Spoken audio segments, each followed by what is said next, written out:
کچھ دیر کے بعد اعتماد بھائی نے دروازے پر دستک دی، پھر اندر آ گئے۔ گڈ، آؤ چلیں۔ وہ اعتماد بھائی، نصرت کو ساتھ لے جانا مناسب ہوگا؟ یہ غیر مناسب آدمی ہے کیا؟ نہیں، میرا مطلب ہے اماں آؤ۔ کیا بات کر رہے ہو؟ اعتماد بھائی نے آگے بڑھ کر نصرت کا ہاتھ پکڑ لیا، پھر وہ اسی طرح آگے بڑھتے چلے گئے۔ اس وقت بڑے ہال میں اجتماع عظیم تھا، ہنس ہنس کر باتیں ہو رہی تھیں۔ اعتماد بھائی نے اندر داخل ہو کر کہا، لو حضرات گرامی، مہمان حاضر ہیں۔ سب نے چونک کر ہمیں دیکھا اور آوازیں بند ہو گئیں۔ دوسرے لمحے نویدہ کھڑی ہو گئی۔ ارے میرا بھائی! اس نے بڑے خلوص سے میری پیشانی کو بوسہ دیا۔ بچے بھی آ کر مجھ سے لپٹ گئے تھے۔ حمیدہ خاتون، غزالہ بیگم اور میرے دونوں بھائی بھی بھونچکے ہو کر مجھے دیکھ رہے تھے۔ البتہ عظمیٰ بھابھی نہیں نظر آ رہی تھیں۔ میں نے ان لوگوں سے ان کے بارے میں نہیں پوچھا۔ میں جانتا تھا کہ یہ کس قسم کے لوگ ہیں۔ خواہ بیچاری عظمیٰ بھابھی کے لیے مشکلیں ہی چاہتا تھا۔ غفران بھائی نے کہا، کہاں ہوں آج کل؟ کراچی میں ہوں۔ کیا کر رہے ہو؟ نوکری کے سوا اور کیا کر سکتا ہوں؟ میں نے مسکرا کر جواب دیا۔ کیا نوکری کر رہے ہو؟ ایک بہت بڑے آدمی کا مینیجر بن گیا ہوں۔ کتنی تنخواہ ملتی ہے؟ بس گزارا ہو جاتا ہے۔ یورپ واپس نہیں گئے؟ واپس جانا آسان تو نہیں۔ کہاں رہتے ہو؟ مالک نے اپنی کوٹھی میں کمرہ دے رکھا ہے۔ کیسا کاروبار ہے ان کا؟ بس جائیدادیں ہیں، شاپنگ آرکیڈ وغیرہ ہیں۔ پیٹ بھر لیتے ہو؟ اس بار حمیدہ بیگم نے کہا۔ انداز طنزیہ تھا۔ بھر ہی جاتا ہے۔ یہ غلط ہے، تمہیں پیٹ بھر کر نہیں کھانا چاہیے، اس سے دوسروں کو کتنی تکلیف ہوگی، تمہیں اس کا اندازہ نہیں ہے۔ آخر تمہارا خاندان ہے، تمہیں خیال رکھنا چاہیے۔ اعتماد بھائی برداشت نہ کر سکے تھے، ان کا لہجہ طنزیہ تھا۔ تم کیا کہنا چاہتے ہو اعتماد؟ حمیدہ بیگم یہ طنز برداشت نہیں کر سکی تھی۔ یہی اماں جان کہ اس بیچارے کو پیٹ بھر کر روٹی نہیں ملنی چاہیے۔ ویسے تو آپ لوگوں نے اس کا پورا انتظام کر دیا ہے، لیکن افسوس، اس کے باوجود آپ کا مقصد پورا نہیں ہو رہا۔ ہم نے کیا انتظام کر دیا ہے؟ یہ چودھری رحمان علی کا بیٹا ہے، چودھری خاندان نے اسے کچھ دیا ہے؟ چودھری خاندان کیوں دیتا؟ خود چودھری صاحب دے سکتے تھے۔ ان کی موت جن حالات میں ہوئی، ان میں انہیں موقع ہی نہیں مل سکا، ورنہ وہ ضرور کچھ کرتے۔ تو اس میں ہمارا کیا قصور تھا؟ باپ نے ہی بیٹے کو یہاں نہ رکھا۔ ہاں ہوتا ہے، ایسا ہوتا ہے۔ آپ زندگی بھر ہمارے خلاف بولتے رہے اعتماد بھائی، حسرت ہی رہی کہ کبھی ہماری طرف بھی محبت سے دیکھیں۔ فرقان بھائی نے کہا، میاں کیا کروں، خدا لگتی کہنے کی عادت پڑ گئی ہے، عادتیں مشکل سے چھوٹتی ہیں۔ یہ کون ہے سلطان؟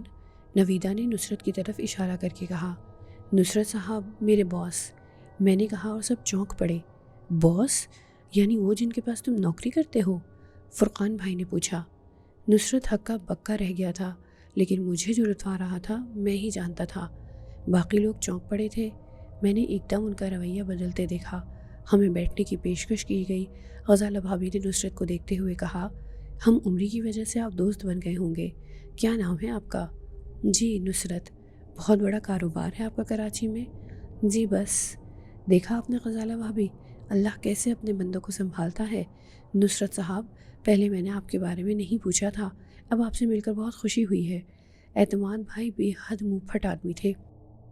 بہرحال نویدہ تو میرے لیے دیدہ و دل فرش راہ کر رہی تھی، لیکن بقیہ لوگ نصرت سے بہت متاثر نظر آ رہے تھے۔ نصرت بھی کراچی کا رہنے والا تھا۔ ابتدا میں چکرایا تھا، لیکن بعد میں اس نے خود کو سنبھال لیا تھا اور اب وہ اسی روشنی میں بات کر رہا تھا۔ میرے پاس جو کچھ تھا اس نے تفصیل بتا دی تھی، سوائے چند باتوں کے جن میں حویلی کا تذکرہ نہیں تھا۔ نویدہ، کمروں کا بندوبست کرو۔ کمروں کا نہیں، کمرے کا۔ ہم دونوں ایک ہی کمرے میں قیام کریں گے، میں نے کہا۔ کچھ دیر کے بعد ہمیں کمرے میں پہنچا دیا گیا۔ اعتماد بھائی اور نویدہ ساتھ آئے تھے۔ میں نے ہنس کر کہا، اعتماد بھائی، وہ لوگ بھی آپ کے مہمان ہیں، تھوڑی سی رعایت کر دیں۔ دیکھو عزیزی، حق کے لیے باز نہیں رہ سکتا۔ نصرت میاں، یہ تمہارا نوکر بھی رئیس زادہ ہے، لیکن اس کا حصہ غصب کر لیا گیا ہے، اسے عام آدمی نہ سمجھنا، وقت کا مارا ہے بیچارہ۔ اب میں کیا کہوں جناب؟ اعتماد، پلیز احتیاط کریں، کوئی رنجش نہ ہو جائے، نویدہ نے بہت عاجزی سے کہا۔ اعتماد بھائی نے نویدہ کو دیکھا اور پھر آہستہ سے بولا، نہیں نویدہ، ظاہر ہے تم ٹھیک ہو اور میرا واسطہ تم سے ہی ہے، میں تمہارے لیے کبھی کوئی نقصان کی بات نہیں کروں گا، لیکن ذرا دیکھو ان لوگوں کو، کیسے بے رحم لوگ ہیں۔ اگر سلطان کسی بہتر حالت میں ہوتے تو مجھے یقین ہے کہ سب سے زیادہ تکلیف انہی لوگوں کو ہوتی۔ معاف کرنا نویدہ، بڑے سنگ دل لوگ ہیں یہ لوگ۔ اس بیچارے کا حصہ ہڑپ کر گئے اور اظہار یوں کرتے ہیں جیسے قلاش ہو گئے ہوں۔ مجھے در حقیقت افسوس ہے۔ خیر، یہ دیکھ کر دلی سکون ہوا کہ انہیں نصرت جیسا ایک عظیم شخص مل گیا۔ مالک اور ملازم کے درمیان جس قدر مفاہمت اور دوستی ہے قابل رشک ہے۔ یہ انسانیت کی پہچان ہوتی ہے۔ نصرت صاحب، آپ کو اس انداز میں پایا تو یہ کہنے کی جرت کر رہا ہوں کہ ایک ستم رسیدہ آپ کے سامنے ہے۔ میں نہیں کہتا کہ دولت ہی سب کچھ ہوتی ہے، لیکن اسے جن محرومیوں کا سامنا کرنا پڑا ہے، آپ کی محبت ان محرومیوں کو دور کر سکتی ہے۔ اللہ تعالیٰ آپ کو اس کا اجر دے گا۔ نصرت گردن جھکائے بیٹھا ہوا تھا۔ مجھے اندازہ تھا کہ بیچارہ شرمندہ ہو رہا ہوگا، لیکن بہرحال استقامت والا آدمی تھا، جذباتی ہو کر میرے کہے کو جھوٹا نہیں بنا سکتا تھا۔ اعتماد بھائی اور نویدہ دیر تک ہم سے باتیں کرتے رہے۔ پھر وہ سوال جو بڑی دیر سے ذہن میں شدت سے کلبلا رہا تھا میری زبان پر آ گیا۔ میں نے نویدہ سے کہا، نویدہ باجی، عظمیٰ بھابی نہیں ہے ان کے ساتھ؟ ارے ہاں، وہ عظمیٰ بھابی کے ساتھ کوئی حادثہ ہو گیا ہے۔ کراچی میں ان کا خاندان ہے، ان کے بھائی کا کوئی مسئلہ ہو گیا ہے۔ بینک آفیسر تھے، بیچارے کسی مشکل میں پڑ گئے ہیں، شاید گرفتار وغیرہ ہو گئے ہیں۔ وہاں تو افسردگی اور غم کا طوفان آیا ہوا ہے۔ عظمیٰ بیچاری کراچی گئی ہوئی ہیں۔ اوہو، اچھا، میں نے افسوس بھرے لہجے میں کہا۔ پھر نویدہ سے کہا، عظمیٰ بھابی کے گھر کا پتہ ہے؟ کیوں اعتماد، پتہ ہے نا ہمارے پاس؟ ہاں کیوں نہیں، میرے پاس لکھا ہوا ہے۔ غالباً ہاؤسنگ سوسائٹی میں ان کا گھر ہے۔ مجھے وہ پتہ دے دیجیے گا، میں لکھ کر دے دوں گا، مل لینا۔ ابھی تو خاصے عرصے وہیں رہیں گی۔ ان لوگوں میں سے کوئی گیا کراچی عظمیٰ کے سلسلے میں؟ اعتماد بھائی نے پوچھا۔ جی ہاں، خود غفران بھائی بھی نہیں گئے، نویدہ بولی، اور اعتماد بھائی ہنسنے لگے۔ پھر بولے، میاں کہاں کی باتیں کرتے ہو، تم تو انسانوں کی باتیں کرنے لگے۔ یہ کام انسان کیا کرتے ہیں، ان جیسے نہیں۔ وہ تو شکر ہے کہ نہ جانے کس طرح یہ سعادت غفران صاحب کو حاصل ہو گئی کہ عظمیٰ بھابی کو وہاں بھیج دیا، ورنہ یہ سنگ دل لوگ ایسی باتوں کی پرواہ نہیں کرتے۔ میں ایک ٹھنڈی سانس لے کر خاموش ہو گیا۔ نویدہ نے کہا، دیکھو سلطان، مجھے یہ کہنے کی بالکل ضرورت نہیں ہے کہ میں تمہیں اپنے سگے بھائیوں سے زیادہ ہی چاہتی ہوں، اور یہ بات ذرا تمہیں عجیب محسوس ہوگی کیونکہ انسان فرشتہ نہیں ہوتا، لیکن رویے بھی ہوتے ہیں۔ میرے بھائی بھی بس مجھے جتنا پیار کرتے ہیں مجھے علم ہے، لیکن تم مجھ سے چھوٹے ہو اور میرے دل میں تمہارے لیے بڑوں کا ہی پیار ہے۔ یہ کہنے کی ضرورت کیوں پیش آ گئی؟ نہیں، بس کہہ دیا ہے۔ یہاں اگر کوئی زیادتی ہو جائے تمہارے ساتھ اس دوران تو تمہیں میری اور میرے بچوں کی قسم ہے دل سے بالکل نہ سوچنا، مجھے معاف کر دینا۔ اب ظاہر ہے ان لوگوں کو بھی کچھ نہیں کہہ سکتی، ایک سے ایک تنک مزاج ہے۔ میں ہنسنے لگا۔ میں نے کہا، مجھے کمانڈر ان چیف کی حمایت حاصل ہے، بھلا میں کس چیز کو خاطر میں لاؤں گا؟ میں نے اعتماد بھائی کی طرف اشارہ کر کے کہا۔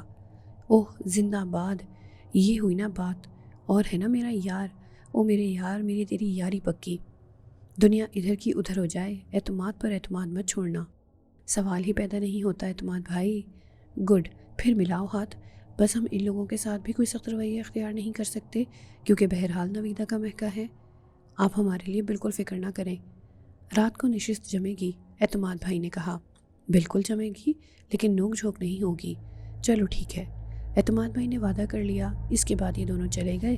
جب وہ چلے گئے تو نصرت نے کہا، ویسے تو سلطان بھائی بے پناہ عزت کرتا ہوں میں تمہاری، اور ظاہر ہے ہم لوگوں کی زندگی بنانے والے ہو تم، لیکن اب ذرا سی بے تکلفی کا موقع اور اجازت دو، زبان پر کھجلی سی ہونے لگتی ہے اور بڑی مشکل سے خود کو قابو میں رکھتا ہوں۔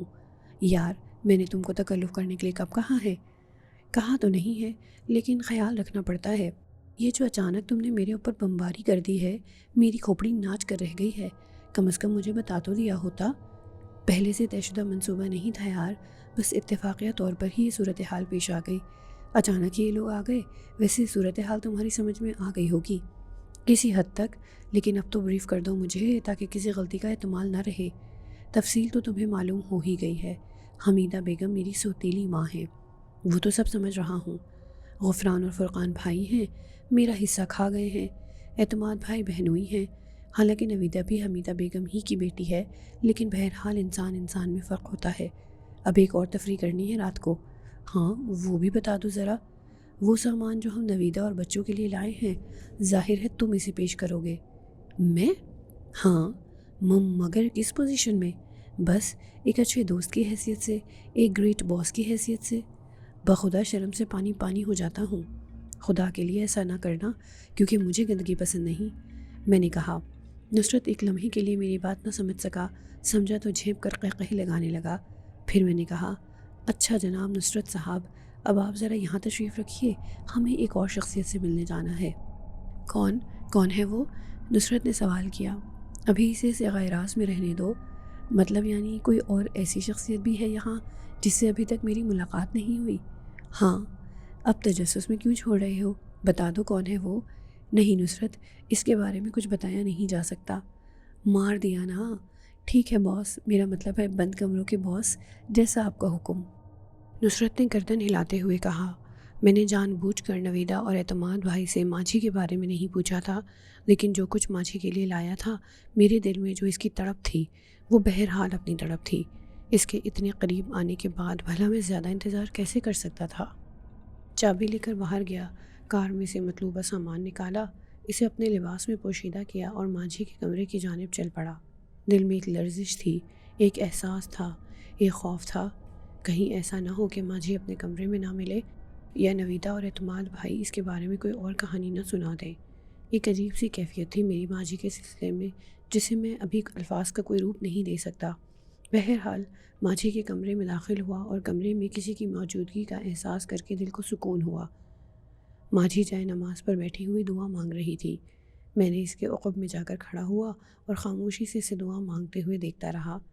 پھر اس نے چہرے پر ہاتھ پھیرے اور مسکرا کر میری جانب دیکھا اور سلام کیا تو میں نے سلام کا جواب دیا۔ اس کے چہرے پر بے پناہ اطمینان تھا۔ کیسی ہو ماجھی؟ کیسی نظر آ رہی ہوں؟ غور سے دیکھوں تو پتہ چلے، میں نے کہا۔ ابھی تک غور سے نہیں دیکھا؟ نہیں تو دیکھ لو۔ تب میں نے اس پر نگاہیں جما دی۔ مجھے وہ پہلے سے کافی کمزور نظر آ رہی تھی۔ آنکھوں کے گرد سیاہ حلقے پڑے ہوئے تھے، ہونٹوں کی انابیاں مرجھائی ہوئی تھیں۔ میں نے اسے دیکھا اور میرے دل میں درد کی ایک لہر بیدار ہو گئی۔ ماجھی، میں نے آہستہ سے کہا۔ ہاں، کمزور کیوں ہو گئی ہو؟ غلط؟ کیا مطلب؟ طاقتور ہوتی جا رہی ہوں؟ کیا میری بینائی کمزور ہے؟ خدا نہ کرے۔ تو پھر جو کچھ میں دیکھ رہا ہوں، کیا مجھے اس کی وجہ معلوم ہو سکے گی؟ ارے کیا وجہ ہو سکتی ہے؟ آؤ بیٹھو نا، ماجھی نے ایک طرف اشارہ کر کے کہا اور میں بیٹھ گیا۔ وہ مجھ سے کچھ فاصلے پر بیٹھ گئی تھی، مسکرا رہی تھی، آنکھوں میں خوشی کے تاثرات تھے۔ پھر اس نے مجھے دیکھتے ہوئے کہا، ماشاءاللہ تم بہت اچھے ہوتے جا رہے ہو۔ معاف کرنا، مجھے یاد نہیں رہا کہ میں تمہیں تم سے مخاطب کرتی تھی یا آپ سے، حالانکہ اصولی طور پر مجھے آپ سے بات کرنی چاہیے، مگر نہ جانے کیوں اس دوران میں کچھ زیادہ ہی بے تکلف ہو گئی ہوں تم سے۔ اس دوران؟ ہاں، اس دوران تو ہم ایک دوسرے سے دور رہے ہیں۔ کیا؟ وہ حیرانی سے بولی اور اس کے اس انداز پر میرے دل میں بھی حیرانی کا تصور بیدار ہو گیا۔ پھر وہ ایک دم سنبھل گئی اور ہنس کر بولی، دوست ہمیشہ دل سے قریب رہتے ہیں، اور جب دل سے قربت ہو تو آنکھوں کی دوری کوئی معنی نہیں رکھتی۔ میں ماجھی کے الفاظ کے تصور میں کھو گیا۔ اس نے کتنے واضح الفاظ میں مجھ سے قربت کا اعلان کیا تھا۔ میں ان الفاظ کے زہر میں گم ہو گیا۔ چند لمحات خاموش رہنے کے بعد میں نے کہا، اب تو یہ پوچھنا ہی بیکار ہے ماجھی کہ تم نے مجھے اس دوران یاد کیا؟ ہاں، بیکار ہے، کیونکہ اس دوران تمہارے ساتھ ہی تمام نشستیں رہیں۔ میں نے تو ہر لمحہ تمہیں اپنے قریب پایا ہے سلطان، اور جب کوئی اپنا اپنے قریب ہوتا ہے تو پھر تشنگی کہاں باقی رہتی ہے؟ میں تمہیں کچھ بتانا چاہتا ہوں۔ بتاؤ، وہ محبت سے بولی، پچھلی بار کی نسبت خاصی بے باکی سے گفتگو کر رہی تھی، وہ جھجک نہیں رہی تھی اس کے اندر۔ میں اسے دیکھتا رہا، اس عالم میں بھی بے حد حسین نظر آ رہی تھی۔ چند لمحات خاموش رہنے کے بعد میں بولا، میرے بارے میں تھوڑی بہت تفصیلات تو تمہیں معلوم ہوں گی، نویدہ باجی نے بھی بتایا تھا اور تم بھی بتاتے ہی رہے ہو۔ ہاں، تفصیلات دہرانا ضروری نہیں سمجھتا۔ اس وقت بھی تمام لوگ یہاں موجود ہیں، اپنی دانست میں یہ سمجھتے ہیں کہ انہوں نے میرے حقوق غصب کر لیے ہیں اور مجھے دربدر کر دیا ہے۔ ماجی نے آنکھیں بند کر کے ہنسنے لگی، پھر بولی، بھلا ان کی کیا جرت اور انہیں اس کا کیا حق حقدار کو ملتا ہے؟ مجھے ماجی کے ان الفاظ سے یوں لگا جیسے اسے میرے بارے میں معلوم ہو، تاہم میں نے اس پر کوئی تبصرہ نہیں کیا اور کہا، لیکن ماجی، میرے والد میرے لیے بہت کچھ چھوڑ گئے ہیں اور میں بہت مطمئن زندگی گزار رہا ہوں۔ اللہ کا شکر ہے، اللہ تمہیں دنیا کا ہر سکون، ہر اطمینان دے، ماجی نے بڑے خلوص سے کہا۔ ماجی، تم تو ٹھیک ہو؟ میں واقعی ٹھیک ہوں۔ اگر تمہیں کچھ کمزور نظر آ رہی ہونا تو اس کے لیے تشویش کا شکار نہ ہونا، بس مصروف رہتی ہوں، تمہارے لیے بھی اور اپنے لیے بھی۔ میرے لیے بھی؟ میں نے چونک کر پوچھا۔ وہ کچھ نہ بولی، مجھے دیکھتی رہی، پھر آہستہ سے اٹھی، میرے قریب آئی اور بڑی بے تکلفی سے میرے گریبان کی بٹن کھولے۔ اس کے بعد تعویذ کو دیکھا، مسکرا کر گردن ہلائی اور آہستہ سے بولی، شکریہ سلطان، بہت بہت شکریہ۔ تعویذ؟ ہاں، یہ میرا اعتماد بھی ہے اور تمہاری ضرورت بھی۔ اسے تمہاری اس قدر قریب دیکھ کر مجھے خوشی ہوئی ہے۔ ماں جی، تم بھی میرے اتنے ہی قریب ہو۔ یہ تعویذ مجھے تمہارے لمس کا احساس دلاتا ہے، میں نے کہا۔ اس نے گردن جھکا لی، پھر میں نے آہستہ سے کہا، ماں جی، شاید میں ڈرامے کرنا نہیں جانتا، میں کہانیاں ترتیب دینا پسند نہیں کرتا، ویسے میں صرف انسانیت کی بات کرتا ہوں۔ ماں جی، شاید میں تمہیں بہت پسند کرتا ہوں۔ ماں جی، اگر تم میری بات کا برا نہ مانو تو میں یہ کہنا ضروری سمجھتا ہوں کہ میں تم سے محبت کرتا ہوں۔ ماں جی، میں تمہیں چاہتا ہوں۔ میں نہیں سمجھتا کہ مجھے کیا کرنا چاہیے، لیکن میں تم سے دور بھی نہیں رہنا چاہتا۔ ماں جی، میں بہت زیادہ بول گیا ہوں، لیکن یہ بولنا بے حد ضروری تھا۔ میں تم سے اس کا جواب سننا چاہتا ہوں۔ ماں جی، مجھے جواب ضرور دے دینا، ورنہ میں سسکتا رہوں گا جہاں بھی رہوں گا۔ یہ خلش میرا پیچھا نہیں چھوڑے گی۔ میں قسم کھاتا ہوں ماں جی، میں تمہاری ہی قسم کھاتا ہوں کہ یہ سوچ کر یہاں نہیں آیا تھا کہ اس طرح تمہارے سامنے زبان کھول دوں گا۔ بس یہ لمحے نہ جانے کیا شکل اختیار کر گئے۔ شاید تمہاری اپنائیت کے انداز نے مجھے ہمیشہ ہمت بخش دی، یا شاید وقت اس کا فیصلہ پہلے سے کر چکا تھا اور مجھے اس کا علم نہیں تھا۔ ماں جی، برا نہ ماننا میری بات کا۔ یہ مت سوچنا کہ ذرا یگانگت اور اپنائیت دی کسی نے اور میں اوچھے پن پر اتر آیا۔ نہیں باخدا، ایسا نہیں ہے۔ بس یوں سمجھ لو کہ جو کچھ میرے اندر تھا اچانک ہی ابل کر باہر آ گیا۔ ماں جی، I am sorry, I am very sorry, میں نے کہا اور وہ ہنس پڑی۔ میں نے اس کے چہرے پر خوشگوار تاثرات دیکھے تھے۔ اس نے مجھے دیکھتے ہوئے کہا، یہ آئی ایم سوری کس بات پر ہے؟ اپنے الفاظ پر شرمندگی کا اظہار کر رہے ہو؟ نہیں ماں جی، اس جرت پر۔ ابھی اپنے آپ کو سنوارو، ابھی وقت سے جنگ ہے تمہاری۔ جب یہ جنگ جیت لو پھر دوسری باتیں کریں گے، ٹھیک ہے نا؟ ایک بات اور کہوں؟ چلو کہہ دیتی ہوں، اس جنگ میں تم تنہا نہیں ہو، میں تمہارے ساتھ شریک ہوں۔ اس نے مجھے وہ سب کچھ دے دیا جو میری دلی آرزو تھی، اور مجھے اس کے بعد اور کچھ درکار نہیں تھا۔ میں نے دیر تک خاموش رہنے کے بعد مسرور لہجے میں کہا، مجھے کیا معلوم تھا کہ یورپ میں جھک مار رہا تھا؟ میرے وطن میں تو میرے لیے سب کچھ ہی تھا۔ ماں جی، کوئی تکلیف تو نہیں ہے یہاں؟ بالکل نہیں، بہت اچھے انسانوں کے درمیان ہوں۔ ہاں، میری بات گرہ میں باندھ لینا، ابھی صرف اپنی تعمیر کرو۔ مشکلات پیش آئیں گی، لیکن میں کہہ چکی ہوں کہ اس جنگ میں تمہارے ساتھ شریک ہوں۔ اپنے آپ کو کبھی تنہا مت سمجھنا۔ اب تو میں نہ جانے کس سے جنگ کر سکتا ہوں ماں جی۔ یہ تمہارے لیے کچھ چیزیں لایا تھا، لاؤ مجھے دو، اس نے کہا، اور میں جو کچھ بھی لایا تھا اس کے سامنے رکھ دیا۔ پھر میں نے کہا، ماں جی، ڈیڈی بہت کچھ چھوڑ گئے ہیں میرے لیے، میں غیر مطمئن نہیں ہوں۔ خدا کا شکر ہے، تمہارے مسرور ہونے پر مجھے بہت خوشی ہے، لیکن میں نے ان لوگوں سے جھوٹ بولا ہے۔ میں اس پر کوئی تبصرہ نہیں کروں گی، بالکل ہی گھریلو معاملہ ہے۔ ٹھیک ہے ماں جی، میں چلتا ہوں، جاؤں نا؟ ہاں جاؤ، اور اطمینان سے جاؤ۔ بلکہ جو کچھ تم نے کہا ہے اسے میں نے قبول کر لیا ہے۔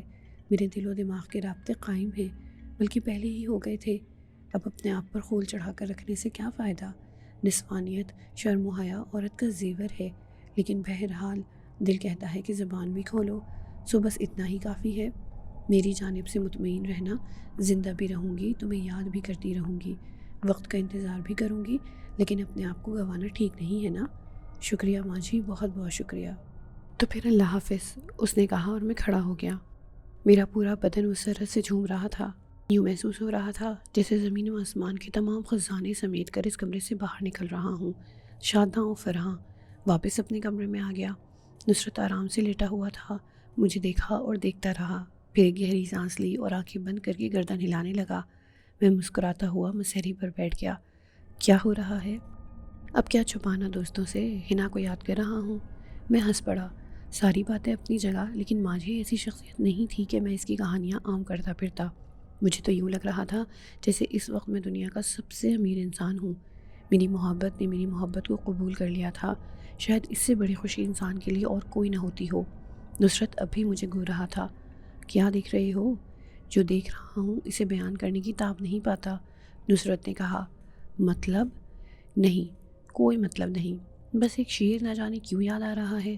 کیسا شعر ہے؟ عرض ہے، شب وصال ذرا آئینہ تو دیکھ ہے دوست، تیری شباب کی تو شیز کی نکھر آئی۔ نصرت نے شعر پڑھا۔ میں ہنس پڑا۔ زبان کچھ زیادہ نہیں چل پڑی ہے؟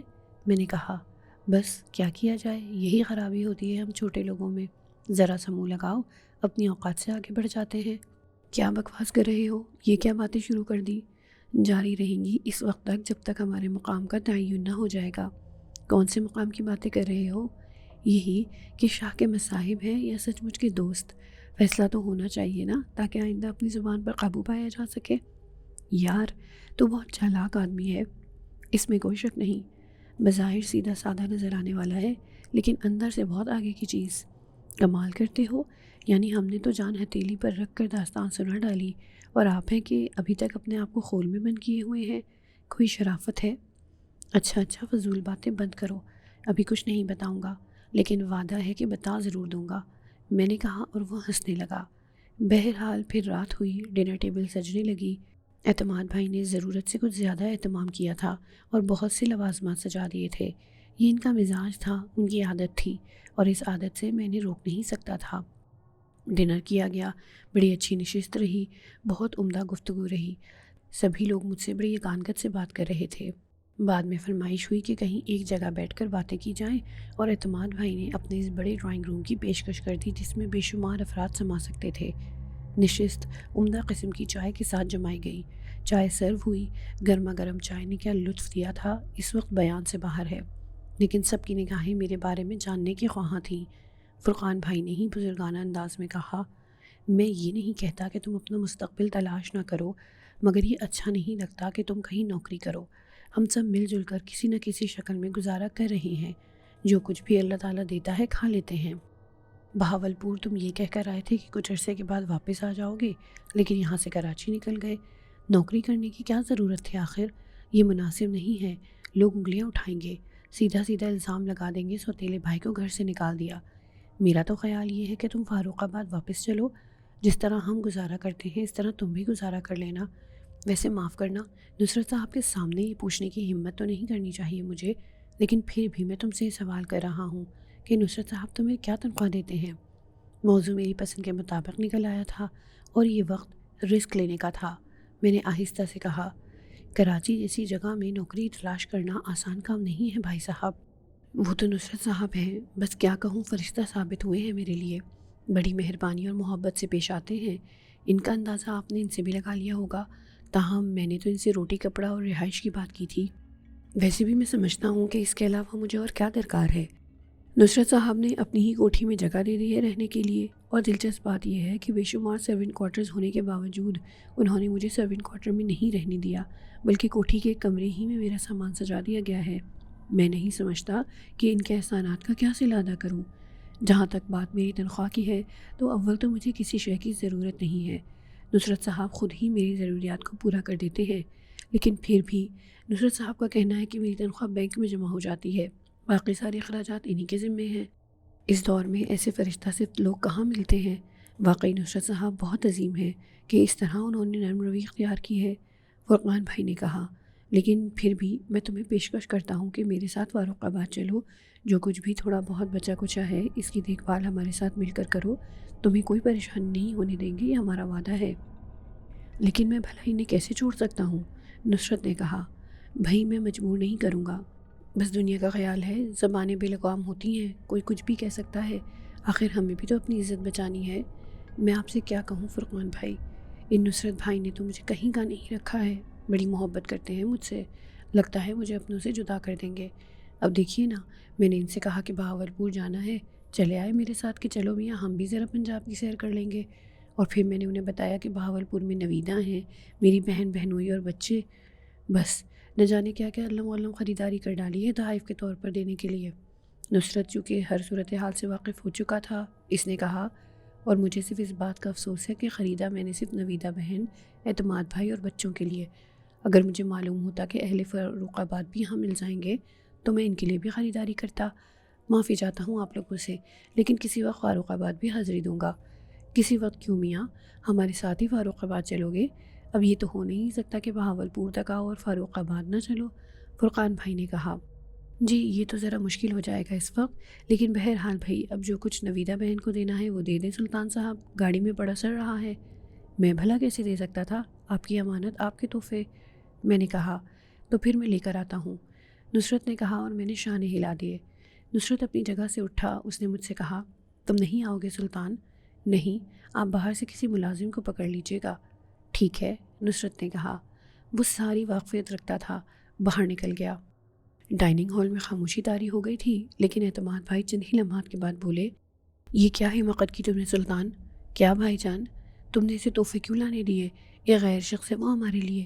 ہاں مجھے خود شرمندگی ہے، لیکن بس غلطی سے میرے منہ سے نکل گیا کہ میری بہن اور بہنوئی ہے وہاں۔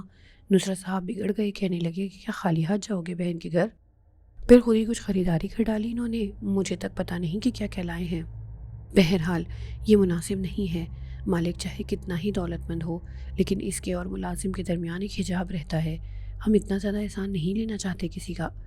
تھوڑی دیر کے بعد نصرت داخل ہوا، اور جس طرح داخل ہوا اسے دیکھ کر سب لوگوں کے سانس بند ہو گئے تھے۔ یہ تحائف کراچی سے خریدے گئے تھے اور اتنے قیمتی تھے کہ دوسرے لوگ تصور بھی نہیں کر سکتے تھے۔ پھر نصرت چالاک بھی تھا، اس نے ایک ایک چیز کو نمایاں کر کے پیش کیا۔ نویدہ کے لیے جو زیورات وغیرہ لائے گئے تھے وہ بھی اسے پیش کر دیے گئے۔ سب لوگوں کو جیسے سانپ سونگھ گیا۔ نویدہ اور اعتماد بھائی بھی پٹی پٹی آنکھوں سے یہ سب کچھ دیکھ رہے تھے۔ یہ تمام چیزیں نصرت نے انہیں پیش کر دیں تو اعتماد بھائی آہستہ سے بولے، کچھ اور لانا ہو تو میں چلوں؟ میں اور نصرت ہنس پڑے تھے۔ نصرت نے معذرت آمیز انداز میں کہا، اس بار وسیع حقیر سے تحائف قبول کر لیجئے، اس کے بعد حاضری دوں گا تو آپ کی شایان شان خریداری کروں گا۔ میاں نصرت اب جوتا اتار کر ہمارے سر پر 5 اور لگا دو، یہ تحفے ہیں۔ بھائی بہت بڑے آدمی ہو تم، ہم نے تسلیم کر لیا، مگر عزیزم ہم ان کے اہل نہیں۔ جی؟ نصرت تعجب سے بولا، بتاؤ یہ کوئی تک ہے؟ دیکھ رہے ہیں آپ لوگ، لاکھوں روپے کی خریداری کر ڈالی ان لوگوں نے، یہ لاکھوں روپے تحفے میں دینے کے لیے ہوتے ہیں۔ ہم تمہاری بڑائی تسلیم کرتے ہیں نصرت میاں، لیکن یہ ہم نہیں لیں گے۔ کیسی باتیں کر رہے ہیں آپ اعتماد بھائی؟ کسی کے محبت بھرے جذبات کو ٹھیس لگا رہے ہیں؟ میں نے مداخلت کرتے ہوئے کہا، اماں تم چپ رہو، ایک تو بیچارے کو لوٹ کر کھا رہے ہو، اوپر سے جذباتی باتیں کر رہے ہو۔ نصرت میاں یہ آدمی بہت چالاک ہے، ایک تو اس نے اپنی بہن کو اتنا کچھ دلوا دیا ہے تم سے، خود تمہارے ساتھ کیا سلوک کرے گا؟ نصرت ہنسنے لگا، پھر اس نے کہا، بس اعتماد بھائی آپ یہ سب کچھ قبول کر لیں گے تو میری عزت بڑھ جائے گی۔ میاں دل تو یہ چاہ رہا ہے کہ اتنا ہی اور ہو تو وہ بھی لے کر بھاگ جائیں، مگر انسان اخلاقاً تو کچھ نہ کچھ کہتا ہی ہے۔ ویسے نصرت میاں واقعی تم نے تو انتہا کر ڈالی، تکلف کی، اور یہ اعتماد بھائی بہت دلچسپ انسان تھے۔ میں اور نصرت ہنستے رہے، لیکن باقی کسی کو ہنستے نہیں دیکھا تھا میں نے۔ غزالہ بھابی کے سینے پر تو سانپ لوٹ رہا تھا اور اس کا پھن ان کے چہرے پر لہرا رہا تھا، آنکھوں میں ایسی حوث کی چمک تھی کہ دیکھنے سے تعلق رکھتی تھی۔ ادھر حمیدہ بیگم بھی انگشت بدنداں تھیں، فرقان اور غفران بھائی بھی تصویر حیرت بنے ہوئے تھے۔ بہرحال میں نے نویدہ سے کہا، نویدہ باجی اگر میں یہ سب کچھ مناسب سمجھتا تو یقینی طور پر نصرت کو اس کی تکلیف نہ دیتا، یہ سب یہاں سے اٹھا لو، مجھے اس کی نمائش نہیں کرنی تھی، لیکن بس دینا تو تھا، کیونکہ اس کے بعد ہماری روانگی بھی شاید جلد ہی ہو جائے۔ کیا بات کرتے ہو، روانگی جلد ہو جائے اس کا فیصلہ تم کرو گے؟ اور ویسے بھی جلد سے تمہارا کیا مطلب ہے؟ فرقان بھائی بولے، شاید کل تک۔ میں نے جواب دیا، یہ کیسے ہو سکتا ہے، اتنی جلدی ہم تمہیں جانے دیں گے بھلا؟ فرقان بھائی پھر جلدی سے بولے، سنبھالا لے لیا تھا، غوطہ حیرت سے نکل چکے تھے اور اب عقل و خرد کی دنیا میں آ گئے تھے۔ میں سمجھا نہیں۔ فاروق آباد لے جانا ہے تمہیں، وہاں کچھ دن قیام کرو گے ہمارے ساتھ، اس کے بعد واپسی کا امکان ہو سکتا ہے؟ نہیں بھائی جان، آپ کو پتہ نہیں ہے نصرت کتنے مصروف ہیں، یہ تو بس میں نے ایک غلطی کر ڈالی تھی اور یہ میری ہر بات کو اسی طرح پورا کرنے پر تل جاتے ہیں، بس کچھ سمجھ میں نہیں آتا کہ کیا اظہار کروں ان کی محبت کا۔ ان سب کے چہروں پر حسرت کے آثار ہویدا تھے، سوچ رہے تھے کہ کمبخت کو وہاں پر بھی شکر ہی مل گئی۔ بہرحال ہماری اس وقت کی تفریح نے ایک ہنگامہ برپا کر دیا۔ ادھر نویدہ اور اعتماد بھائی بری طرح شرمندہ ہو رہے تھے تو ادھر ان لوگوں کا لالچ اور حسد کے مارے برا حال تھا۔ پھر تو نصرت کے ساتھ وہ رویہ اختیار کیا انہوں نے کہ قہقہے لگانے کو جی چاہتا تھا، ہر شخص اس کے سامنے بچھا جا رہا تھا۔ بہرحال خاصی دیر تک یہ نشست رہی تھی اور اس کے بعد سب اپنے اپنے کمروں میں سونے کے لیے چلے گئے تھے، لیکن ہم اپنے کمرے میں پہنچ کر سونے بھی نہ پائے تھے کہ نویدہ اور اعتماد بھائی ہمارے کمرے میں داخل ہو گئے۔ دونوں گہری نگاہوں سے ہمیں دیکھ رہے تھے، پھر دونوں ہمارے بیڈ پر بیٹھ گئے۔ آپ لوگوں کو نیند نہیں آ رہی ہے؟ میں نے سوال کیا۔ ہاں، ہماری نیند اڑ گئی ہے۔ کیوں؟ اس کی ایک وجہ ہے۔ کیا؟ میں نے پوچھا۔ وجہ یہ ہے میاں سلطان کہ نصرت میاں نے جو کچھ کیا ہے، ہم یہ سوچ رہے ہیں کہ ہم اس کا کیا جواب دیں۔ آپ کیسی باتیں کر رہے ہیں اعتماد بھائی؟ آپ یقین کیجئے کہ یہ سب کچھ نصرت نے اٹھ کر میری جانب دیکھا اور میں ہنس پڑا۔ ہاں اعتماد بھائی، یہ سب کچھ تو آپ ہی کے لیے لایا گیا ہے، لیکن اب آپ یہ بتائیے کہ کراچی سے آپ کو اور کیا درکار ہے؟ بات کچھ عجیب سی ہے، سمجھ میں نہیں آ رہی ہے۔ سمجھنے کے لیے کراچی آنا پڑے گا۔ وقت سے پہلے زبان کھولنا مناسب نہیں ہوگا، سمجھ رہے ہو تم؟ اٹھو نویدہ، سونے دو ان لوگوں کو، اور سنو، ابھی کلول جانے کا کوئی پروگرام نہ بنانا۔ نصرت صاحب، آپ بھی سن رہے ہیں؟ اب اتنا بے وقوف بھی نہیں ہوں میں، تم دونوں کی دوستی کا اندازہ ہے مجھے۔ بس جب یہ سب کچھ کیا تو میری بڑائی بھی قبول کرو۔ سر آنکھوں پر اعتماد بھائی، کل بالکل نہیں جاؤ گے تم، سمجھ رہے ہو؟ مجھے تمہارے ساتھ کچھ وقت گزارنا ہے۔ جی بہت بہتر، جو آپ کا حکم، میں نے کہا، کیونکہ میں جانتا تھا کہ اس کا جواب نصرت نہیں دے سکے گا۔ بہرحال خاصا دلچسپ ماحول رہا تھا اور صحیح معنوں میں مزہ آیا تھا۔ حویلی صفدر علی میں جو واقعات پیش آئے تھے انہوں نے ذہنی طور پر خاصا مضطرب کیا تھا، اور اس کے بعد جو کچھ ہوا وہ بھی دلچسپ تھا، لیکن بہرحال یہ سب کچھ اگر ذہن پر مسلط کر لیا جاتا تو زندگی کا لطف جاتا رہتا۔ حالانکہ اعتماد بھائی ہر طرح سے قابل اعتماد تھے اور ان سے اس موضوع پر گفتگو کی جا سکتی تھی، لیکن بس نہ جانے کیوں ذہن میں یہ فیصلہ نہیں کر پایا کہ یہ سب کچھ کرنا چاہیے یا نہیں۔ پھر دوسرا دن آ گیا، معمولات میں کوئی تبدیلی نہیں آئی۔ اہل فاروق آباد مجھ سے زیادہ نصرت کے آگے پیچھے پھرتے رہے تھے، اور یہ بڑی افسوسناک بات تھی۔ میں نے نصرت کو کہہ دیا تھا کہ ذرا حالات کو بہتر انداز میں سنبھالنے رکھے۔ وہ مجھ سے الگ بھی ہو گیا تھا کیونکہ فرقان بھائی اور غزالہ بھابھی اس سے بہت زیادہ محبت کا اظہار کر رہے تھے اور اسے میرے پاس سے لے گئے تھے۔ اعتماد بھائی اور نویدہ البتہ میرے ہی ساتھ ساتھ تھے۔ اعتماد بھائی نے ایک دور دراز گوشے میں جا کر مجھ سے کہا، دیکھو، بات اصل میں یہ ہے کہ نصرت نے ہم پر بہت احسان کر ڈالا ہے۔ یہ اتنے سارے تحائف جن کی مالیت کا میں اندازہ لگا سکتا ہوں۔ اگر تم یہ سمجھتے ہو کہ میں نے نصرت ہی کی محبت یا یگانگت سمجھ لوں تو بات میری سمجھ میں نہیں آتی۔ بس اس کی وضاحت چاہتا ہوں، یقین کرو، اور کوئی بات نہیں ہے میرے دل میں۔ میں نے مسکراتی نگاہوں سے اعتماد بھائی کو دیکھا اور کہا، آپ میری زبان سے کیا کہلوانا چاہتے ہیں اعتماد بھائی؟ نہیں، زبان سے تو کچھ نہیں کہلوانا چاہتا، مستقبل کے لیے اپنی حیثیت کا تعین چاہتا ہوں۔ اعتماد بھائی، یہ جو کچھ میں لایا ہوں، آپ یہ سمجھ لیجئے کہ مستقبل کے لیے آپ کی اہمیت اور حیثیت کا تعین بھی ہے۔ آپ خود بھی سمجھتے ہیں کہ یہ غیر شخص کسی کے لیے کبھی اتنا کچھ نہیں کرتا۔ ویسے میں آپ کو ضرور بتا دیتا، اور یقین کریں کہ یہ لوگ نہ ہوتے تو میں آپ کو سب کچھ پہلے ہی بتا دیتا اور اس طرح نصرت کا سہارا نہ لیتا۔ بس یہ ان لوگوں کی وجہ سے ڈرامہ کرنا پڑا ہے۔ نصرت میرا کزن ہے، میرے ماموں کا بیٹا۔ کیا؟ نویدہ چونک پڑی۔ جی ہاں، وہ میرا ماموزاد بھائی ہے۔ میں ان لوگوں سے مل رہا ہوں جنہوں نے ہمیں چھوڑ رکھا تھا یا ہم نے انہیں چھوڑ دیا تھا، یعنی اپنی ننیال والوں سے۔ خدا کی قسم، یہ بہت اچھا کیا تم نے۔ چلو اب آگے بتاؤ۔ اور جناب علی چودھری رحمان علی نے مجھے بے سہارا نہیں چھوڑا تھا، بلکہ میرے مستقبل کا کچھ بندوبست کر گئے تھے۔ کراچی میں جائیداد ہے، ایک شاپنگ آرکیڈ ہے، اس کے علاوہ اعتماد بھائی سما سٹہ میں حویلی صفدر علی، میرا مطلب ہے وہ دادا جان کی حویلی ہے، میرے نام ہی ہے۔ اعتماد بھائی چونک پڑے۔ جی ہاں، ویسے اعتماد بھائی، آپ یہ نہ سمجھیں کہ میں اس وقت کوئی ایسا کام کر رہا ہوں جو آپ لوگوں کو مرعوب کرنے کے لیے ہو یا ایسی کوئی بات ہو۔ نویدہ نے میرے ساتھ جو سلوک کیا ہے وہ یقین رکھیں میرے لیے بڑی تقویت کا باعث بنا ہے۔ دل کے تمام گوشے خالی خالی تھے۔ آپ لوگوں کی محبت نے اور نویدہ باجی نے جس اپنائیت سے مجھے بھائی کہا ہے، زندہ رہنے کا حوصلہ بخشا تھا۔ یہ سب کچھ تو بعد میں ہوا۔ ڈیڈی کی جائیداد ان لوگوں نے آپس میں تقسیم کر لی، نویدہ کو کچھ نہیں ملا۔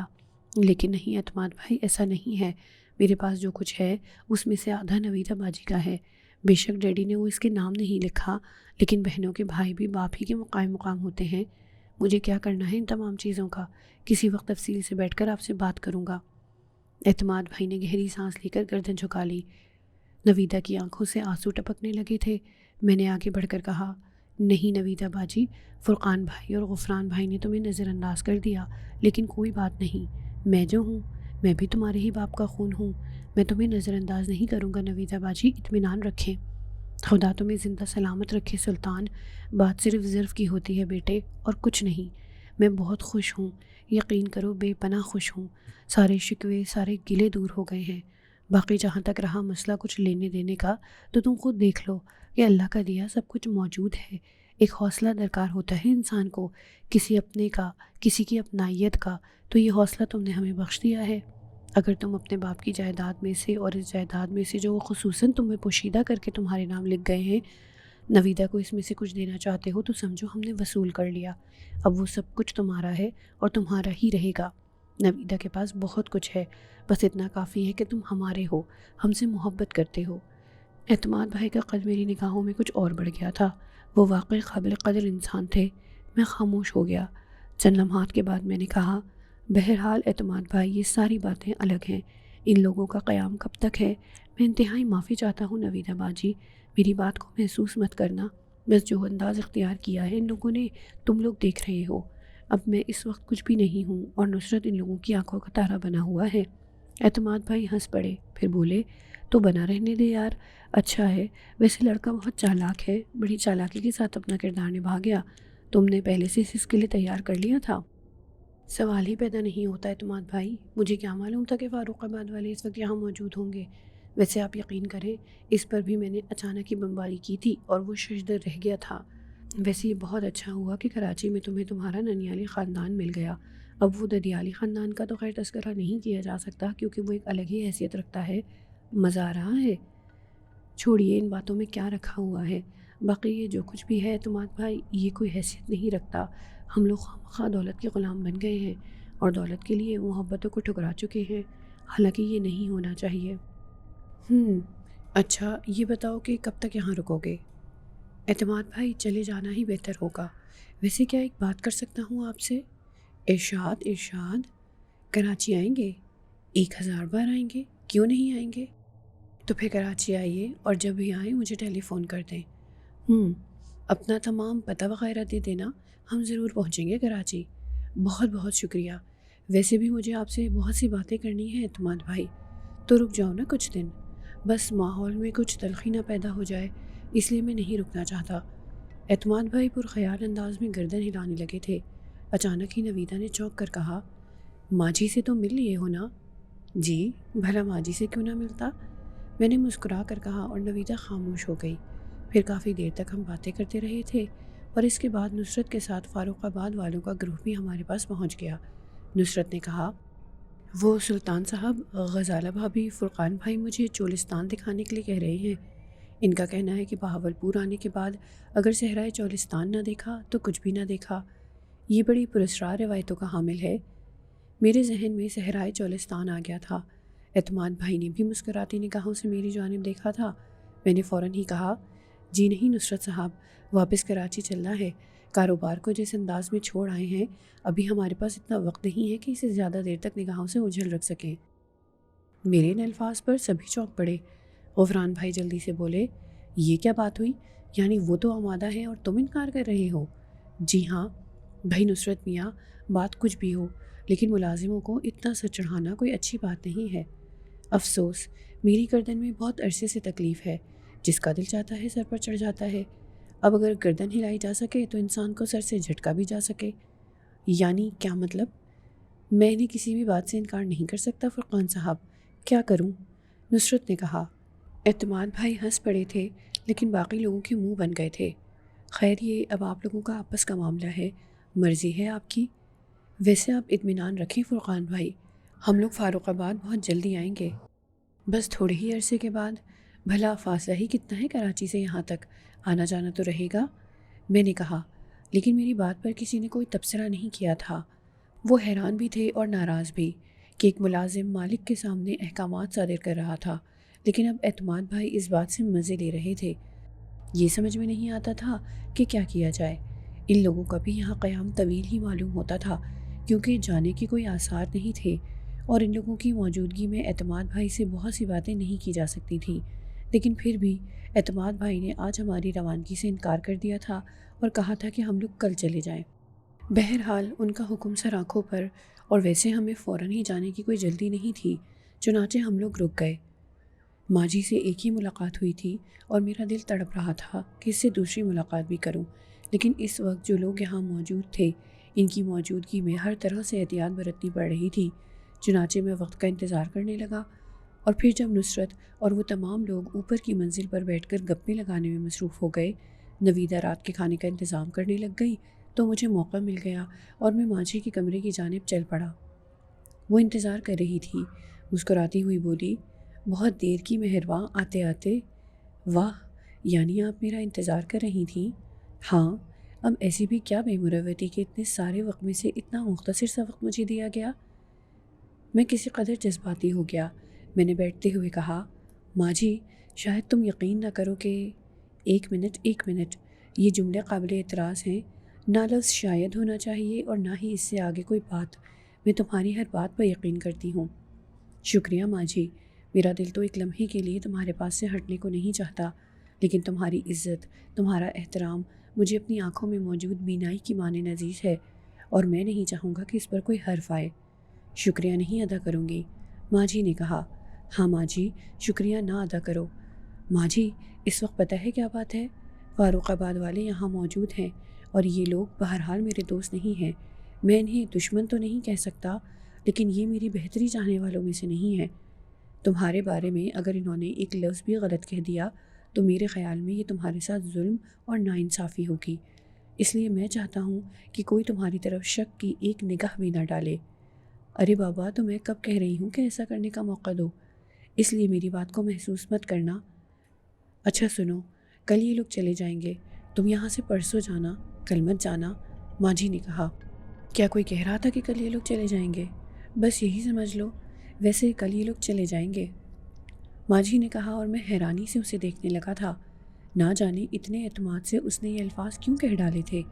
میں اسے دیکھتا رہا، لیکن اس نے اپنے ان الفاظ کی وضاحت نہیں کی تھی۔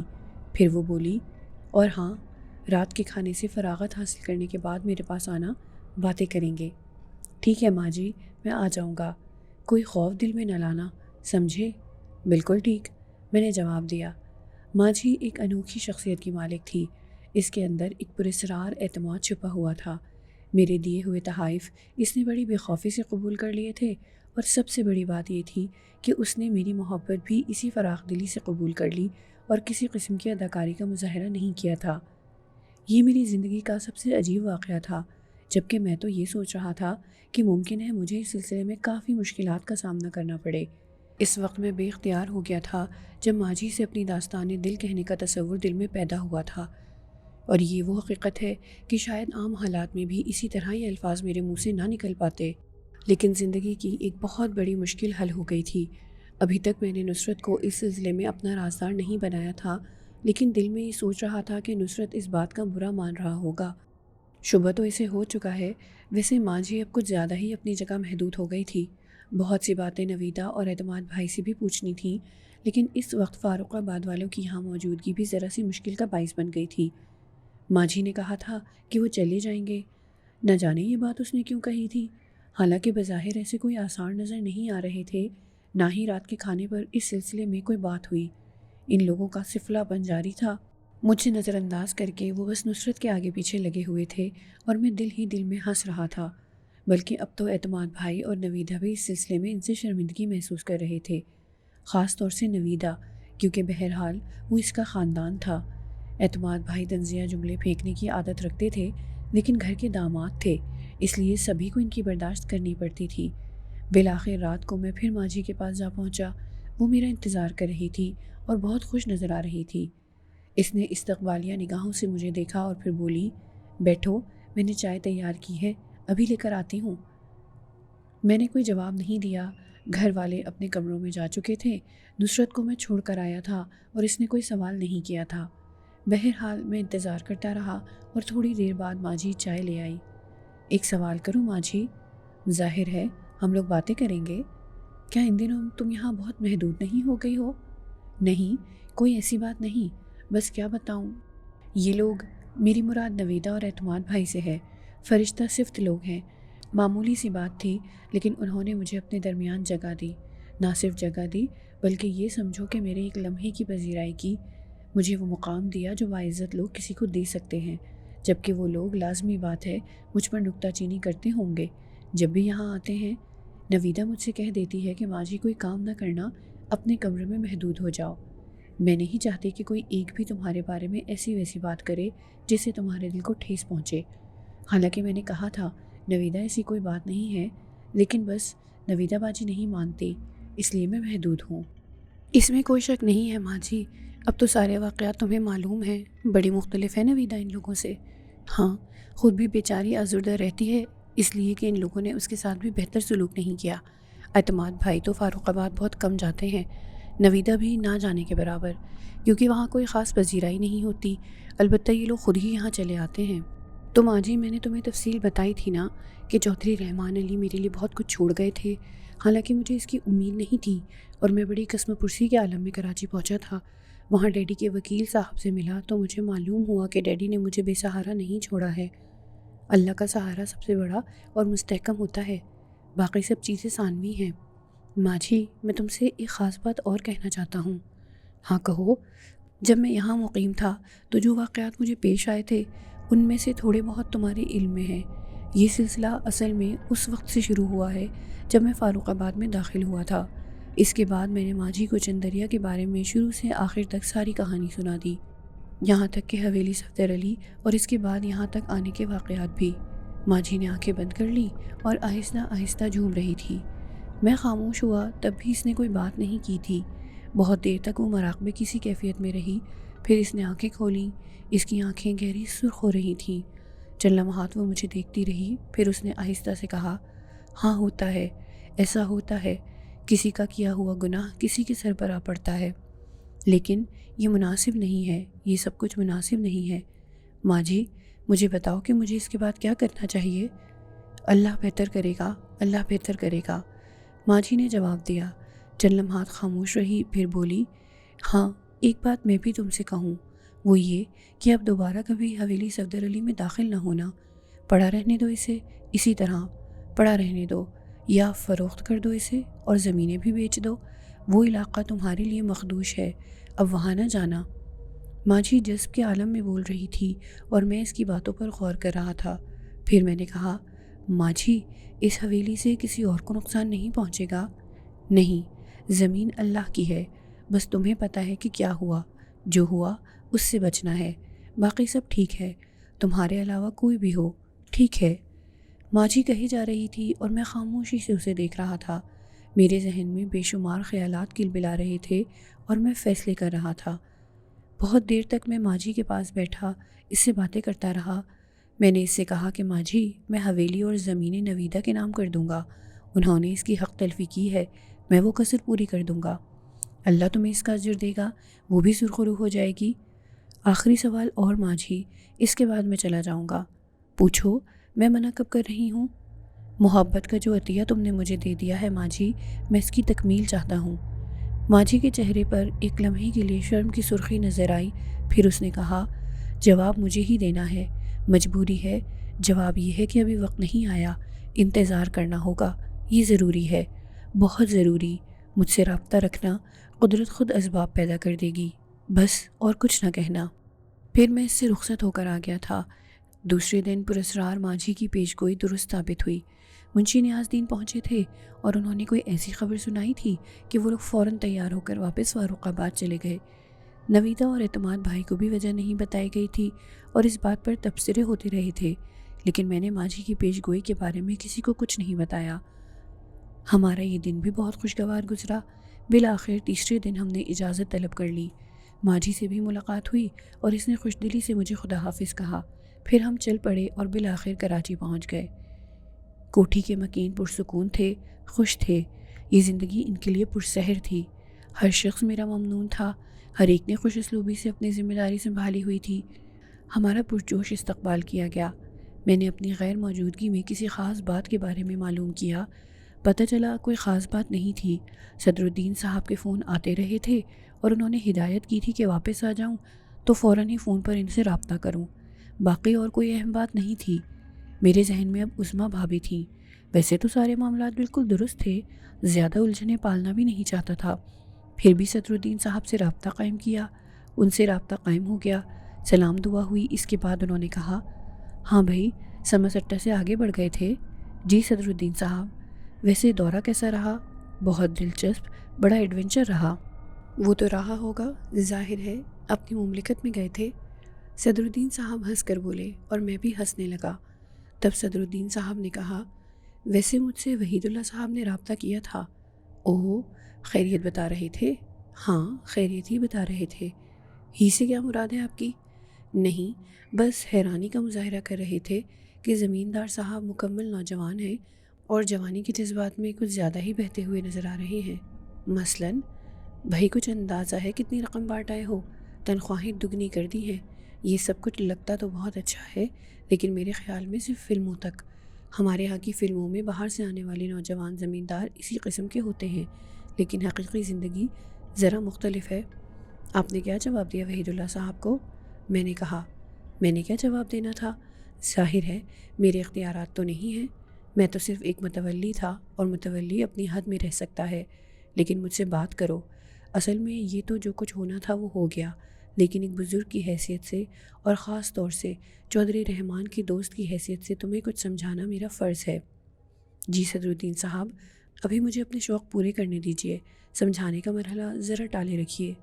میں نے سپاٹ آواز میں کہا، مطلب یہ کہ مجھ سے ملاقات نہیں کرو گے؟ نہیں نہیں، کیوں نہیں، بالکل کرنی ہے، لیکن ذرا وقت لگ جائے گا۔ کیوں، کوئی خاص مصروفیت ہے؟ جی ہاں، میں نے کہا اور صدر الدین صاحب سنبھل گئے۔ یہ حقیقت ہے کہ مجھے ان کے یہ الفاظ ناگوار گزرے تھے۔ وکیل ہیں، معاوضہ لیتے ہیں، اگر کہیں سے مجھے اپنی اس دولت کے بارے میں علم ہو جاتا اور وہ اس میں کوئی گڑبڑ کرتے تو صورتحال میں تبدیلی بھی رونما ہو سکتی تھی۔ اب اس قدر احمق تو نہیں تھا کہ باپ کے ورثے کو چھوڑ دیتا۔ بہرحال انہوں نے کوئی احسان بھی نہیں کیا تھا۔ میں جو کچھ کر کے آیا تھا وہ انسانیت کا آغاز تھا۔ کسی کو کیا حق پہنچتا ہے، خاص طور سے صدر الدین صاحب کو؟ ان کے سلسلے میں ذرا محتاط ہونا پڑے گا۔ ہر معاملے میں ٹانگ اڑانا میرے خیال میں ان کے لیے بھی موضوع نہیں تھا اور نہ میں اسے برداشت کر سکتا تھا۔ پھر نصرت سے عظمیٰ بھابھی کے پتے کے بارے میں بات چیت ہوئی۔ نصرت ظاہر ہے کراچی کا باشندہ تھا۔ محمد علی ہاؤسنگ سوسائٹی ایک صاف ستھرا اور کسی قدر بہتر لوگوں کا علاقہ تھا۔ ہم تینوں کا گٹھ جوڑ خاصا کارآمد رہا تھا۔ چنانچہ رحیم ہمیں لے کر چل پڑا اور تھوڑی دیر تک کوشش کرنے کے بعد بالآخر ہمیں وہ مکان مل گیا جس کی ہمیں تلاش تھی۔ اچھا خوبصورت بنا ہوا مکان تھا۔ دروازے پر رحیم نے بیل دی اور تھوڑی دیر کے بعد 12-13 سال کے ایک لڑکے نے دروازہ کھولا اور ہمیں دیکھنے لگا۔ فرید صاحب یہی رہتے ہیں؟ میں نے بچے سے سوال کیا۔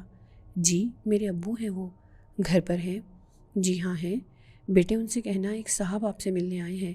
آپ کا نام کیا ہے جناب؟ سلطان علی۔ جی اچھا، آپ اندر آ جائیے، میں ڈرائنگ روم کھول دیتا ہوں، بچے نے کہا۔ رحیم نے کار ایک سائیڈ میں لگا کر کھڑی کر دی تھی۔ میں اور نصرت بچے کے ساتھ اندر داخل ہو گئے۔ 3 دروازے نظر آ رہے تھے، ایک سامنے تھا، ایک داہنی سمت اور ایک بائیں سمت۔ بچہ سامنے والے دروازے سے اندر داخل ہو گیا اور ہم چھوٹے سے برآمدے میں انتظار کرنے لگے۔ کچھ ہی لمحوں میں بچے نے دروازہ کھول دیا تھا۔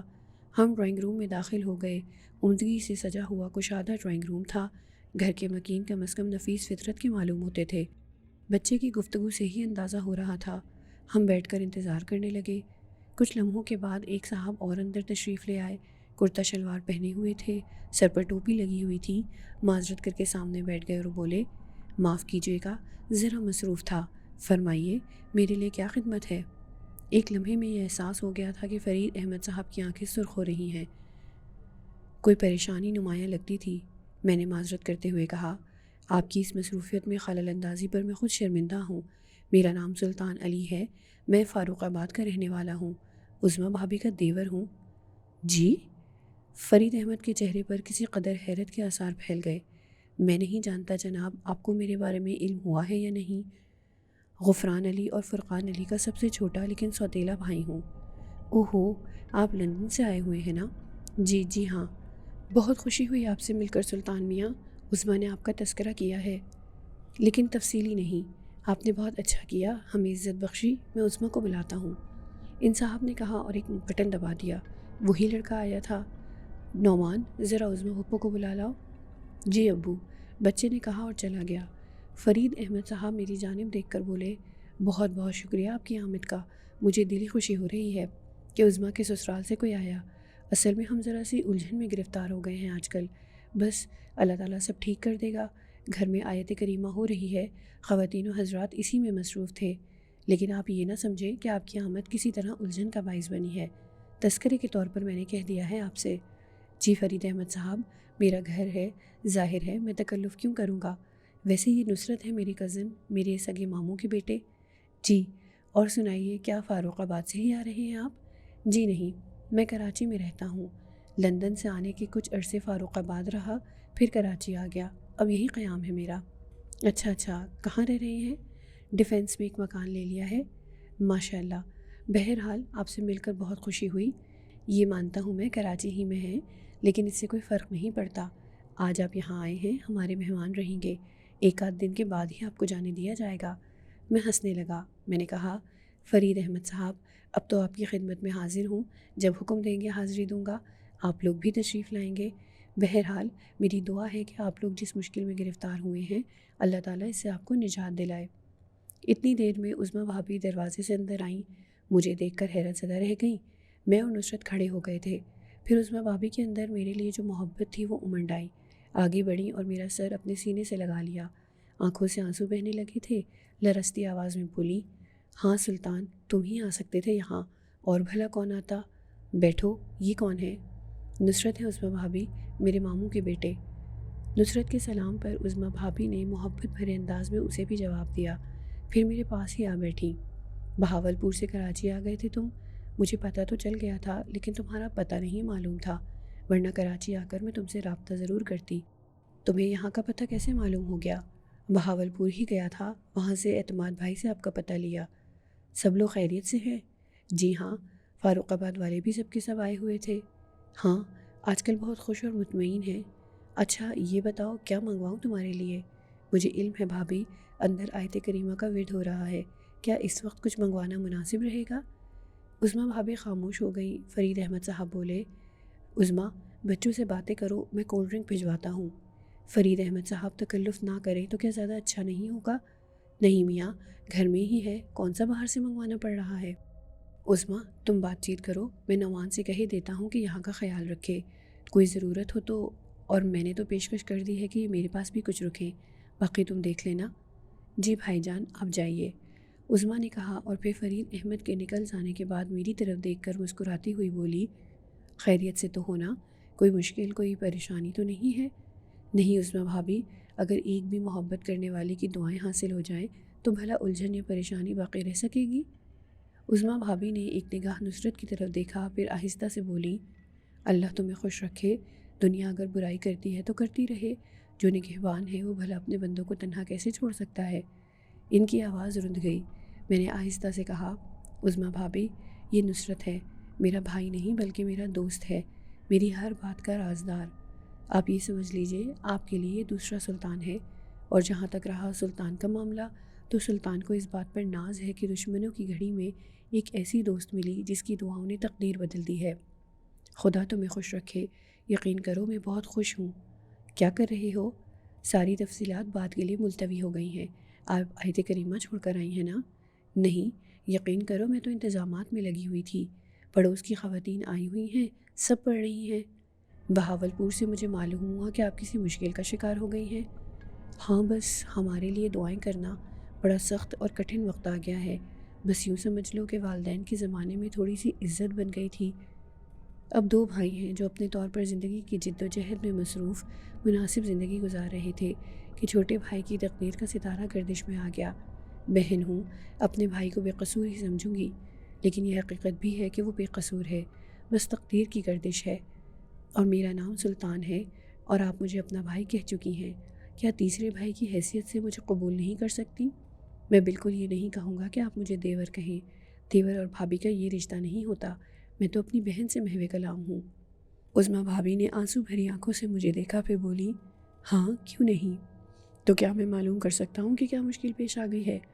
یہ صاحب جو ابھی اٹھ کر گئے ہیں، یہ میرے سب سے بڑے بھائی ہیں، فرید احمد نام ہے ان کا، اس کے بعد ایک بہن ہے جو ملک سے باہر ہے، پھر ایک اور بھائی ہیں جن کا نام جمیل احمد ہے، پھر میں ہوں، تو چھوٹے بھائی ایک پرائیویٹ فرم میں ملازمت کرتے ہیں، لیکن بس کچھ ایسی گردش آئی کہ بیچارے بے عزت ہو گئے۔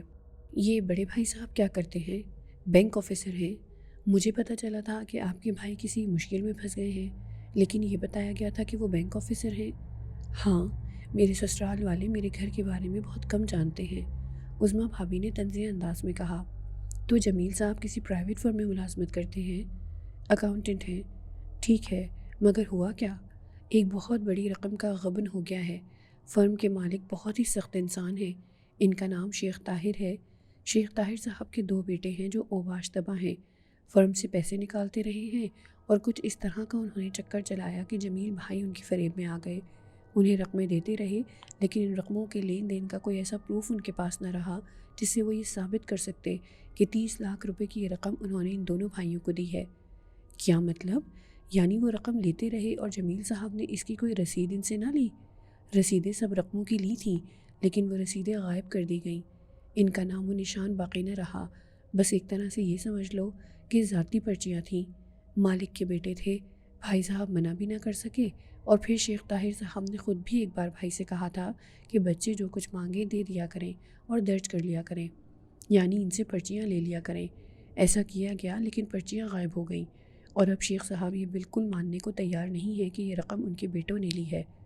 تو پھر آگے کیا ہوا؟ میں نے سوال کیا اور عظمیٰ بھابی نے گردن جھکا لی۔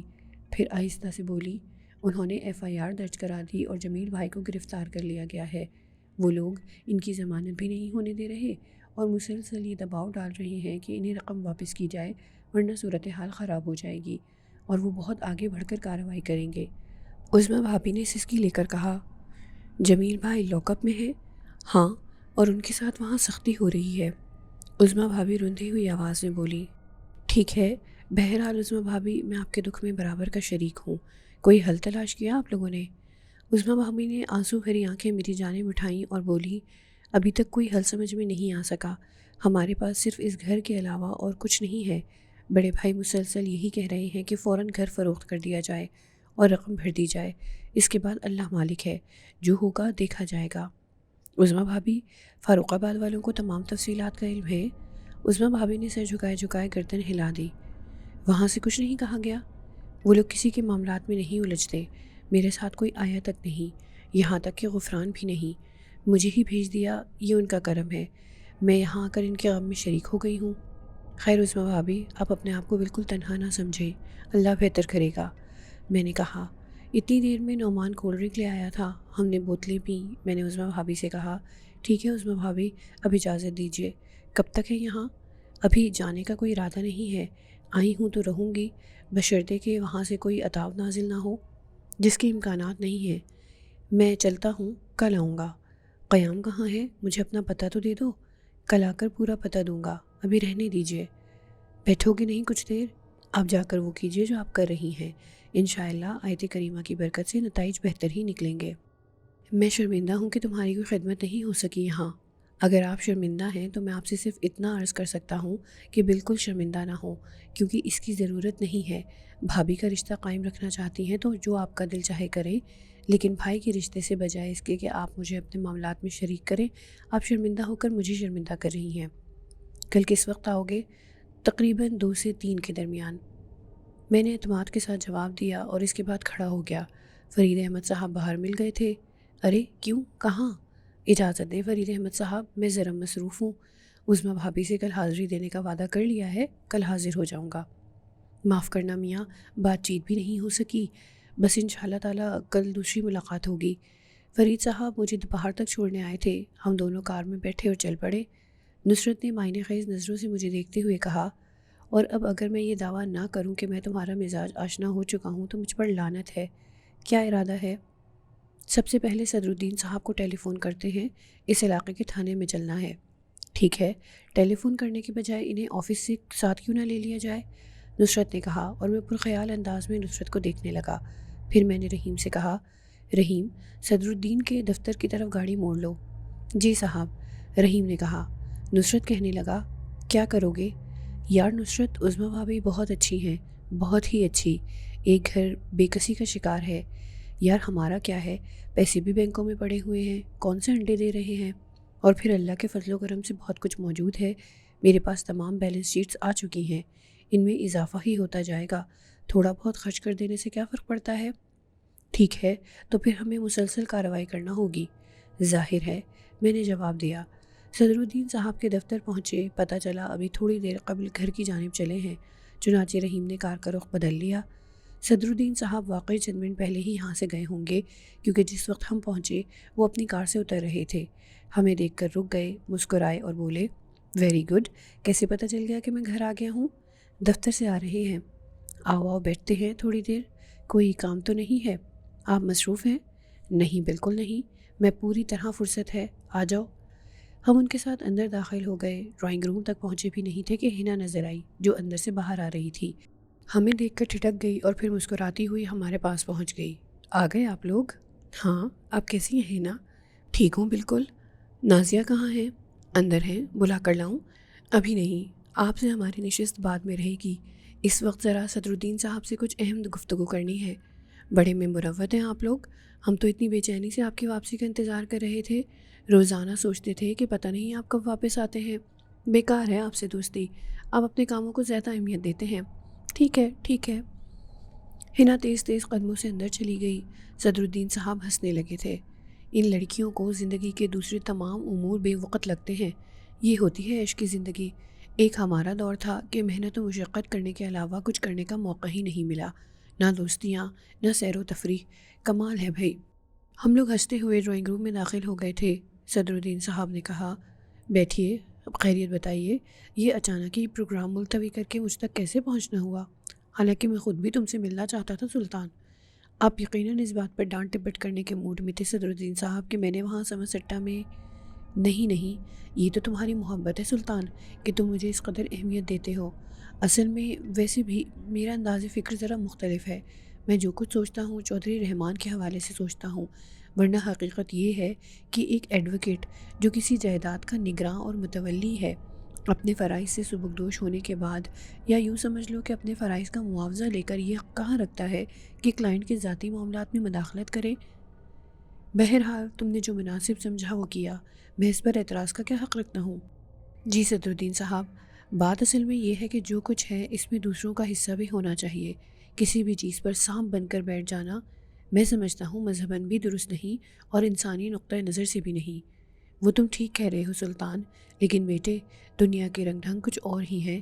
اگر اس طرح تم یہ سب کچھ بیٹھ کر ختم کر دو گے تو یقین کرو اس کے بعد دوبارہ کبھی اتنا نہیں کما سکو گے۔ انسان کی زندگی کی ضروریات ایک چھت، 3 وقت کی روٹی اور بدن کا لباس ہے صدرالدین صاحب، یہ باقی رہنا چاہیے۔ باقی اس دنیا کے رہنے والے سب ایک جیسے ہی ہوتے ہیں، اور پھر مجھے یہ جو کچھ ملا ہے نا، میرا ایمان ہے کہ میرا نہیں ہے، اس میں مختلف لوگوں کے حصے ہیں۔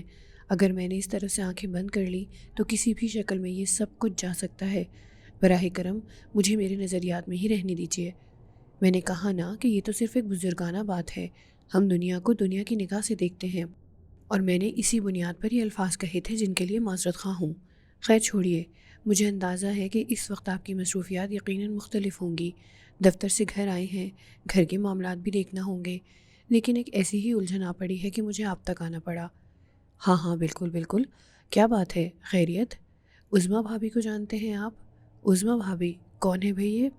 وہ غفران بھائی کی بیگم۔ اچھا ٹھیک، براہ راست تو نہیں جانتا، لیکن غفران کو جانتا ہوں، بہت کم روابط رہے ہیں ان لوگوں سے۔ تو خیریت کیا ہوا؟ وہ یہیں کراچی کی رہنے والی ہیں۔ ہاں، اس بات کا مجھے علم ہے کہ غفران کی شادی کراچی ہی میں ہوئی تھی۔ ایک مشکل میں پھنس گئی ہیں بیچاری، اور مجھے بہرحال اس مشکل میں ان کا ساتھ دینا ہے۔ ضرور، مشکل کیا ہے؟